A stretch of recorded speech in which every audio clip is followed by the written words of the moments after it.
ఎండ ఎక్కువైతే అకౌంట్లో డబ్బులు పడతాయి. ఎక్కడో కాదు, మన ఇండియాలోనే. ఇది ఎండ 40 degrees ఉంటే ఒక అమౌంట్, 48 ఉంటే ఒక అమౌంట్, 44 degreesకి వెళ్తే ఒక అమౌంట్ అకౌంట్లో వేస్తారనమాట. అది కూడా ఆ రోజులోనే పడిపోతాయి. ఇది ఎవరికంటే కూరగాయలు, కూలీ పనులు, నార్మల్గా డెలివరీ చేసేవాళ్ళు ఎండాకాలంలో ఎక్కువ ఇష్యూస్ ఫేస్ చేస్తుంటారు. అందుకని హీట్ వేవ్ అని చెప్పి కొన్ని బీమా సంస్థలతో కలిపి ఇవి స్టార్ట్ చేశారనమాట. అది కూడా ఐసిఐసిఐ కంపెనీ కొన్ని బీమా సంస్థలతో కనెక్ట్ అయ్యి ఉందన్నమాట. బీమా అంటే నష్టం జరిగాక వచ్చేది, బట్ ఇది అలా కాదు, ఏ రోజుకి ఆ రోజే పడిపోతుంది. సెల్ఫ్ ఎంప్లాయ్మెంట్ ఉమెన్ అసోసియేషన్స్తో కనెక్ట్ అయ్యి ఉందన్నమాట. 2 years ముందే స్టార్ట్ చేశారు. క్లైమేట్ చేంజెస్ వల్ల చాలా మందికి డీహైడ్రేషన్, కొన్ని ఇన్ఫెక్షన్స్ అలా వస్తుంటాయి.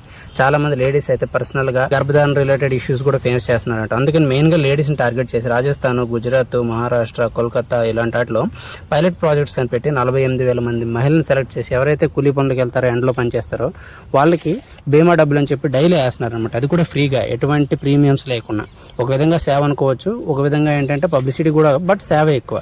సో ఇలా చేస్తున్నారనమాట. కేరళలో కూడా మెల్మాన్ ఫార్మర్ బీమా సంస్థలతో కలిపి పాడి పరిశ్రమ ఎవరైతే చేస్తారో వాళ్ళందరికీ కూడా ఇన్సూరెన్స్ కింద డబ్బులు ఇచ్చారనమాట. ఎందుకంటే పాడి పరిశ్రమ చేసే వాళ్ళు ఎండలు ఎక్కువ అయ్యేటప్పుడు వాళ్ళకి పాలు ఎక్కువగా ఇవ్వదావు, అందుకని చెప్పి వాళ్ళకి సపోర్ట్గా ఇస్తున్నారు. కొంతమంది డెలివరీ బాయ్స్కి ఏసీలు, కూలింగ్ పాయింట్లు, డ్రింక్లు, గ్లూకోజ్లు కూడా అరేంజ్ చేస్తున్నాయి. కొన్ని ఏరియాలో కొన్ని ఫ్రీగా సంస్థలే చేస్తున్నాయి అనమాట.